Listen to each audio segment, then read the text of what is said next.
Tahukah kamu bagaimana suatu benda dikatakan bergerak? Benda dapat dikatakan bergerak apabila mengalami perubahan posisi dari suatu titik acuan. Benda yang bergerak akan melalui suatu lintasan tertentu. Lintasan dapat berupa lintasan yang lurus, melingkar atau parabola, ataupun tidak beraturan. Namun, pada bagian ini kita akan mempelajari bagaimana gerak benda pada lintasan yang lurus atau dikenal dengan gerak lurus. Sebelum kamu mempelajari gerak lurus, kamu harus dapat memahami istilah-istilah berikut ini dan membedakan maknanya, yaitu 1. Besaran vektor dan besaran skalar. 2. Jarak dan perpindahan.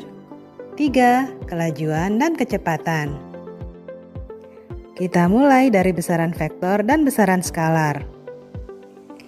Di kelas 7 kalian telah belajar ada dua macam besaran, yaitu besaran pokok dan besaran turunan. Di kelas 8 kalian harus mengetahui bahwa ada dua jenis besaran berdasarkan ada tidaknya arah, yaitu besaran skalar dan besaran vektor. Besaran skalar yaitu besaran yang hanya memiliki nilai dan satuan saja. Sedangkan besaran vektor yaitu besaran yang memiliki nilai, satuan, dan arah. Selanjutnya, jarak dan perpindahan. Coba perhatikan gambar berikut ini agar lebih mudah memahami perbedaan antara jarak dan perpindahan. Jarak adalah keseluruhan panjang lintasan yang ditempuh oleh benda yang sedang bergerak. Karena tidak memiliki arah, maka jarak termasuk besaran skalar. Sedangkan perpindahan adalah perubahan kedudukan suatu benda yang diukur dari titik awal ke titik akhir yang dicapai oleh benda tersebut dengan memperhatikan arahnya. Nah, karena arahnya diperhatikan, berarti perpindahan termasuk dalam besaran vektor. Contohnya, setiap hari kamu berangkat dari rumah ke sekolah, kemudian kembali lagi ke rumah. Misalnya, jika diukur jarak dari rumah ke sekolah 2 km, maka jarak tempuh yang kamu lakukan setiap hari dari rumah ke sekolah dan kembali lagi ke rumah adalah 4 km. Namun, perpindahan yang kamu lakukan bernilai 0 km. Mengapa 0? Karena titik awal dan akhirmu sama. Itulah yang membuat nilainya 0. Berbeda halnya ketika kamu berjalan ke arah utara sejauh 100 meter, kemudian kamu berpindah ke arah selatan sejauh 50 meter, berarti perpindahanmu yaitu 100 meter dikurangi 50 meter sama dengan 50 meter. Jadi, perpindahan bernilai 50 meter ke arah utara. Nah, gampang kan? Selanjutnya yaitu perbedaan antara kelajuan dan kecepatan.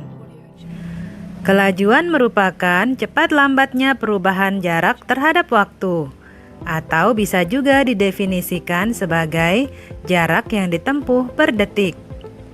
Kelajuan termasuk dalam besaran skalar, sehingga hanya memiliki nilai dan tidak memiliki arah.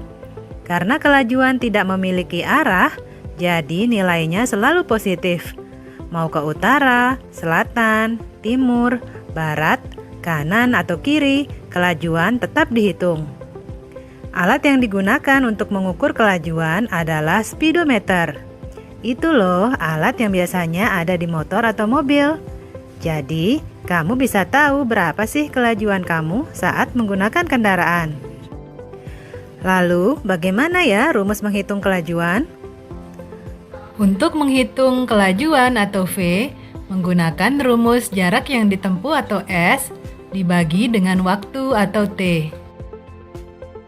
Sementara itu, kecepatan merupakan cepat lambatnya perubahan kedudukan suatu benda terhadap waktu. Kecepatan masuk ke dalam besaran vektor sehingga memiliki arah. Alat yang digunakan untuk mengukur kecepatan ialah velocitometer. Velocitometer merupakan speedometer jenis linear. Artinya, speedometer ini memiliki pembacaan angka negatif. Contohnya begini, ada sebuah mobil bergerak maju, anggaplah bergerak ke arah timur dengan kecepatan 50 km per jam. Maka velocitometer akan menunjukkan angka plus 50. Lalu mobil tersebut mundur atau bergerak ke arah barat dengan kecepatan yang sama. Maka akan ditunjukkan angka minus 50. Selain menggunakan velocitometer, pada beberapa mobil tertentu, biasanya dilengkapi oleh alat yang disebut dengan GPS atau Global Positioning System untuk menginformasikan posisi, kecepatan, arah, dan waktu secara akurat. Rumus untuk menghitung kecepatan atau V yaitu perpindahan atau delta S dibagi dengan waktu selama perpindahan atau delta T. Ya, sekarang kita kembali lagi ke gerak lurus.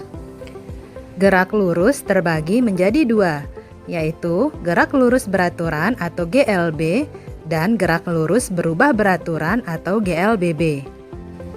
Gerak lurus beraturan atau GLB adalah gerak benda pada lintasan lurus dengan kecepatan yang konstan atau tetap dari waktu ke waktu. Contohnya, kereta yang bergerak di rel yang lurus dan datar, serta mobil di jalan tol yang lurus yang dijalankan dengan kecepatan tetap. Rumusnya, S sama dengan V dikali T. Dari rumus tersebut, kita ketahui bahwa faktor yang mempengaruhi GLB hanya kecepatan dan waktu. Karena kecepatannya tetap, sehingga kita dapat membuat grafik hubungan antara jarak terhadap waktu seperti berikut. Grafik jarak terhadap waktu akan menjadi garis diagonal. Hal ini disebabkan karena pada GLB tidak ada perubahan kecepatan pada benda. Sementara itu, GLBB atau gerak lurus berubah beraturan adalah gerak suatu benda pada lintasan lurus yang mempunyai percepatan tetap. Artinya, kecepatan gerakan si benda ini berubah. Bisa bertambah cepat atau bertambah lambat, tapi secara teratur. Contohnya pada gambar berikut ini. Gambar tersebut menunjukkan mobil yang sedang bergerak menjauhi lampu lalu lintas akan dipercepat, sedangkan saat mendekati lampu lalu lintas akan diperlambat. Percepatan atau perlambatan mobil tersebut dengan mudah dapat diamati dari adanya perubahan besar kelajuan mobil yang ditunjukkan oleh jarum speedometer atau angka yang muncul pada GPS. Rumus GLBB yaitu sebagai berikut. Pada rumus ini ada variabel A yang berarti percepatan. Pada GLBB, karena kecepatan bendanya berubah, maka ada percepatan di sana. Sehingga apabila kita buat dalam grafik, hasilnya akan seperti berikut ini. Gambar A menunjukkan grafik ketika kecepatan dipercepat, sedangkan gambar B menunjukkan grafik ketika kecepatan diperlambat. Percepatan sendiri dapat dihitung dengan menggunakan rumus delta V dibagi delta T. Dengan delta V sama dengan Vt atau kecepatan akhir dikurangi V0 atau kecepatan awal. Pada dasarnya, perbedaan antara GLB dan GLBB adalah kecepatannya. Pada GLB, kecepatan benda tetap atau tidak berubah. Itu berarti percepatannya 0. Di sisi lain, kecepatan benda di GLBB selalu berubah, tapi dalam keadaan teratur, sehingga timbullah percepatan. Nah, sekarang kalian sudah tahu kan apa perbedaan antara GLB dengan GLBB? Jadi, cukup sekian dulu video pembelajaran kita kali ini. Semoga bermanfaat.